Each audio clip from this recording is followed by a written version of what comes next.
oh, oh, oh, oh my God. I give you love in abundance. Oh, oh, oh, oh, touch my nyash. You be the man in a target. Touch my. And it's just a slang appreciating your babe. Ntiye yakula bulungi. Shitagera. Togenda kunsanga honestly ku beach.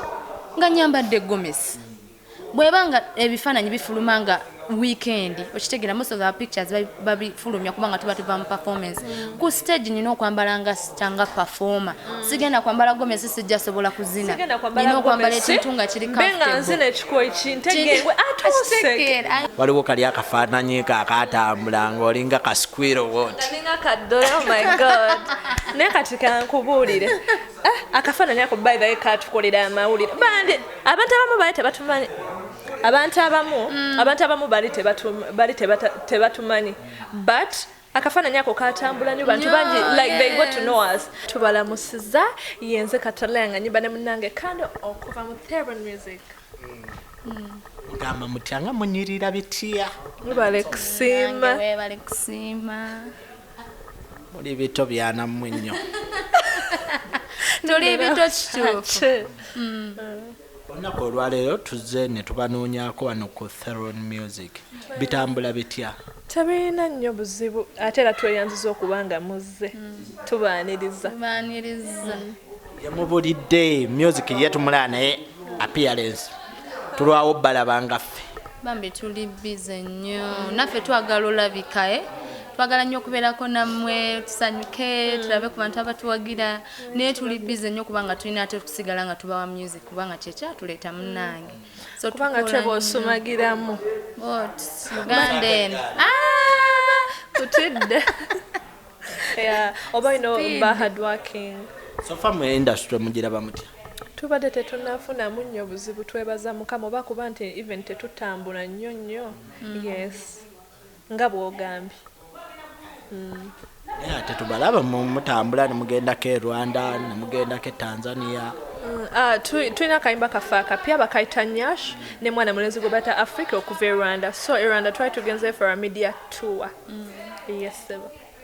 nga mukola nnyo kolabo mwadde mwakakolayo kolabo wano n'omu Tanzania kati mukozeeyo n'omunyarwanda mubala kaki ketubala kati nga bw'omanyi tino timu mutuula wansi nga mina plan mwagala music in a certain period of time nga ina watuuse so kyetugezaako okukola tugezaako okulanga music waffe crossinga in different countries yes nga crossinga borders si wano wokka wano mututegedde naye ate ewalala ti bwenkera nenva wano ku makya ne ngamba ngenda Rwanda njagala ntuuke nga bagamba ti Kataleya ndi Kandle okitegeera so yeah that's what we're trying to do mukyuzinga mutya n'abayimbi bemukola nabo like mu collabos because abayimbi bemukola nabo wano e Uganda abantu bayinza okuba badde tebabamanyi ate mwe ne musalawo ne mukola nabo mu deciding first and foremost it's management another thing balaba abantu nti ab'emyaka gyaffe tulaba Africa ali mu age bracket naffe so kiba kitwanguyira nnyo okulaba nti omujiji gwaffe omujiji gwaffe like our generation tugireta nti tuli baana bato tukule nabo yeah. How do you choose your like song titles? Because wotunula miwula Nyash okitegeera nkunoonya zonna ziri basic ku bode tuyimba biri mu society ebyo byebiriko kati tetusobola kibuusa maaso ate n'ekirala birina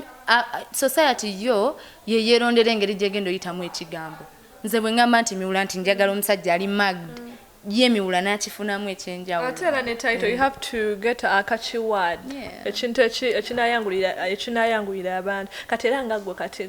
gwe yalondoola oluyimba miwula si gwe yalutuuma bambi muwayiriza but yeah we got something catchy for a song yes of course nga bwe muyimba ku Nyash ha TikTok abaana tebavaako babeera kuli Kataleya and Kandle ng'anoonya Nyash mukikola mutya ekyaki Nyash nanti tulaba okuva we mwajja up to now we muli Nyash ero ziraba kweziri mbifaananyi buli omaga baana balina bode y'amaanyi batuzala bwe tutyo bwe batwe batuzaala but neba buzaale buzaale but twagala okwebaza abafanzi baffe mwena abajja ku TikTok yaffe Kataleya and Kandle si ku TikTok yoka ne ku Instagram ne mujja nga mutufollowinga up ku social media platforms zaffe ne mutulaga omukwano temukomooko tukyakola challenges nyingi zikyajja besingira ku kyogamba abantu okukola challenges oba bo be bakola bukozi ne babaweereza a good song yetambuzayoka olimba lwetambuzayoka and omuntu ajjanga fani n'akufollowinga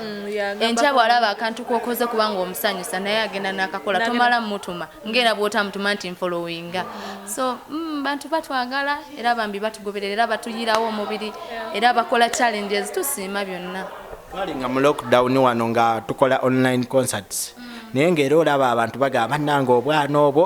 njagala mbulabeko maaso ku stage era performance yammwe egenze ekula okuva olwo mwawulira mutya nga mu performance ku big stage n'omu Nigeria Adekule Gold twawulira bulungi nnyo the fact that yali experience yaffe yasooka and people appreciated our performance twawulira bulungi nnyo bambi yes and we are working hard we are working even more to okulaba nti kisukawo n'okusingaawo kibeere kirungi to performing like in bigger places so far apart from Lugogo show ya Adekule Gold show kyendala y'amaanyi gye mwali mu performance eko y'amaanyi ennyo e Uganda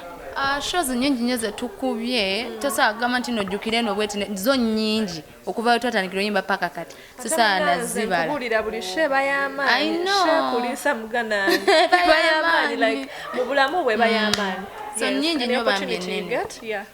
buli wamu performing nga mulekawo akatengo abantu mubaleka mood nga zakyuse anti kyo kiba kitututte kunyumirwa muntu oba olina omwerabiza ebizibu ebyewaka bye yaleseeyo tojjawo ate like nti you perform bakwerabire nti bani ababaddeyo ate bani like you have to give it all because kyo kiba kyakututte ogenze performing yes edda mwalinga mulimuko kafiva ku stage kati mu coordinating mutya ne bafanizi bamwe like ku stage cause luli mwali mubatyanga kigenda kikula kati nga bw'omanyi omwana nga yakatandika otambula bw'ati taddukirawo misinde step by step mpola mpola atandika n'atengerera natandika otambula natandika okuduka emisinde natandika ozannya kati naffe nga tugambe tuli baana we are growing in this we are getting better each day ate langere ekitengo kyo tekiggwamu buli muntu I feel like buli muntu aba nervous okusinziira w'abaali tekiggwamu just getting used and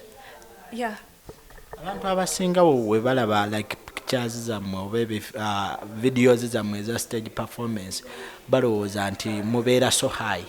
mulina kyonna kyemukozesaako kati kankubuulire ekyewuunyisa we have two personalities nti we tubeera wano omuntu tayinza mmanya nti yefe abali wali ku stage we are kangame nti tuli bantu bakakkamu wano nti nga watulabe we look so innocent and all that but the moment we step on stage you're supposed to perform omuntu omwerabiza ennaku tine waba nti gwoli muntu nti wefuna kusimanya oli muntu mukkakama wali ku stage batebaagala mmanya you have to perform Kataleya waliwo kali akafaananyi kakatambula ng'olinga kasquirrel woti nalinga kaddole oh my god naye kati kankubuulire akafaananyi ako by the way katukolera amawulire bandi abantu abamu bali tebatumanyi abantu abamu bali tebatumanyi but akafaananyi ako katambula nnyo bantu bangi like they got to know us and another thing that's just a picture and another thing it's makeup but nze nganze omuntu beautiful mami beautiful mami banange twaseka kati nze kankubulira olaba buli muntu akola ekintu nga alowooza agenda tulumya simanyi nakumanya buli kintu tukiraba in a positive way tulabamu ekirungi ekirimu ekyo because bantu bangi bakalaba and they laughed nakasharing naye ali tatumanyi nakola ki natutega bambi neyanziza kati n'ekirala me I feel like abantu abakola ebyo ebintu faani n'ofuna amaanyi aga editinga n'ofuna amaanyi aga croppinga n'obigatta n'ofuna amaanyi aga sharinga n'oteeka ku socials n'ofuna amaanyi agatambuza oyo taba faani Sanchez. Another thing waliwo abantu abamu nga they can't take it okitegeera so ekintu ng'ekyo tekiba kirungi because waliwo abantu abali weak-hearted nga okimanyi omuntu asobola okwetta over something like that nga ye tasobola like to bear something like that it's not right Tuyinza okuguma naye waliwo atasobola kuguma so let's spread love let's not spread negativity because nga bwe twagamba ebifaananyi bingi ebirungi ebyaffe ebifuluma tasobodde bitambuza naye afunye obudde obukwata kaddole okitegeera let's not spread negativity. Awo wennyini omuntu waviirayo n'agamba abaana bano bayimba bulungi balina bode ennungi naye beetega kino kiba feelingisa kitya kibawulisa kitya like ng'okiwulidde okwetega kutya oba into the pictures you post ne after stage performance ebifaananyi ebibaayo buli omwanga Bakataleya abo bayimba bulungi naye beeteze bajja bayeetega okwetega ekyo kati nga bwe twagambye togenda kunsanga honesty ku beach nga nyambadde gomesi bwebanga ebifaananyi bifuluma nga weekend okitegera most of the pictures babifulumya kubanga tuba mu performance ku stage nina okwambala nga stanga performer sigenda kwambala gomesi sijja sobola kuzina nina okwambala ekintu nga kiri benga nzina ekikoyi kintegengwe atutandika kukola kutambuza batunulire nnyo ebifaananyi bivaawa ona nomode tosaa kunsanga nga nyambadde nga ali ku stage tetwetega ffe nga bwe twagambe tuli bantu abaagala fashion tugenda na mulembe ekiriko kye tugenda nakyo but era nti sigama nti tukunama nti biki like we're always on point toba smart. Awo wennyini awo kigendo tuleetera ku performance ya Maria kye yali abeepikira ku Comedy Stone mu mulagako yavaayo assa bubi Comedy Stone bambi twaba performing era abantu basiima nnyo twabeebaza mwenna abaaliwo era tubeebaza nnyo bamikwano tubaagala nnyo tujja kuddayo of course osobola kugaana ssente gwosobola zigaana tosobola tujja kuddayo muli abayimbi abaperforminga mu masomero Minister Salo Pendi yavuddeyo n'agamba abayimbi abagenda mu masomero mwonoona abaana baabwe ababeera mu masomero because of your dress code engeri gye mwambalamu n'engeri gye muzinamu amazina agali nasty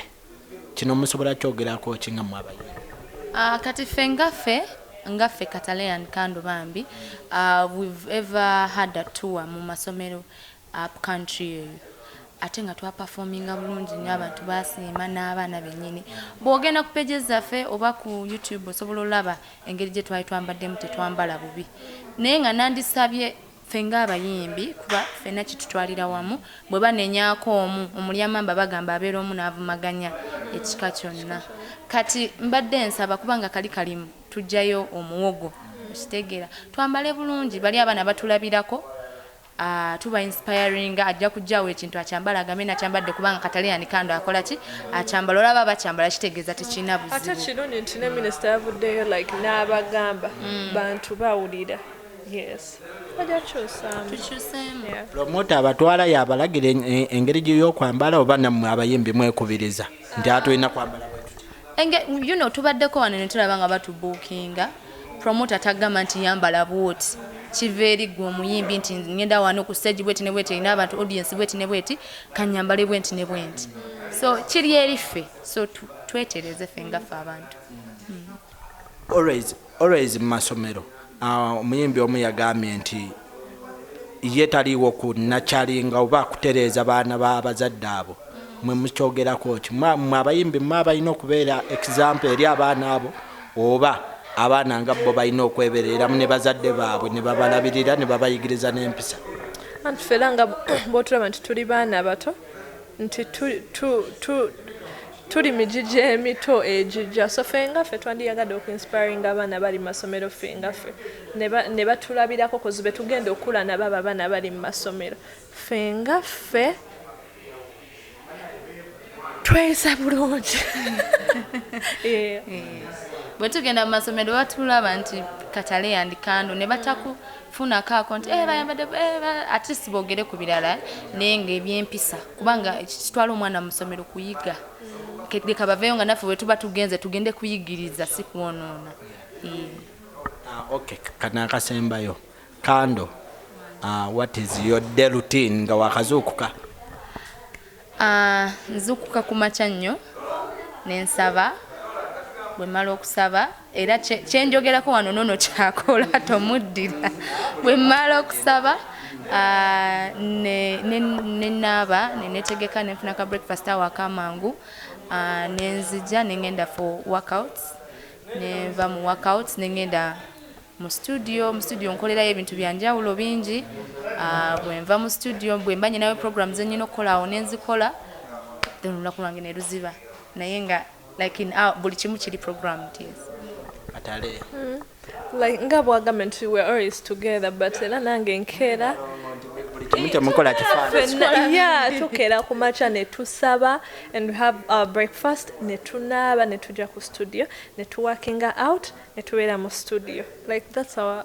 obulamu. Byonna bye mwogedde siwuliddemu akeera ku ssimu ako kakodyo k'abakyala waliwo akeera ku ssimu. By the way, no fe etusookerwa ko tusooka saba essimu ejja maybe ngoba we are having breakfast and what but tusooka saba. Essimu era tugibeerako tuwandikirako music tuwulirizaako bino music tubeerako ne programs zaffe zonna tuzifunirako music. Kale tetuli batuukirivu nti oyinza ozzuukanga essimu ekaaba n'ogikwatirawo but that's how it's supposed to be. Top 5 tips ezikuuma engeri gy'okuumamu omubiri kozi wali eyo faaniwo nga wadde ndi faaniwe naye njagala kubeera n'omubiri ogulinga ogwa Kataleya. 5 tips. Working out, we drink water, fruits, eating right. Yeah. Okulya obulungi osobola okulya ng'olya n'okkuta naye nga tolya bituufu. Yeah, and n'obudde bw'oliramu at times okulya late ekiro bigezza olubuto. Yes. Oh my God, I give you love in abundance. Oh, touch my nyash. You be the man in a target. Nyash. Nyash tegeeza ki gwe mbuto kimanyi? Anyway, it's just a slang appreciating your babe nti ye yakula bulungi. Kitegeera alina omubiri guli ogumalayo ogwalagirwa. Okay.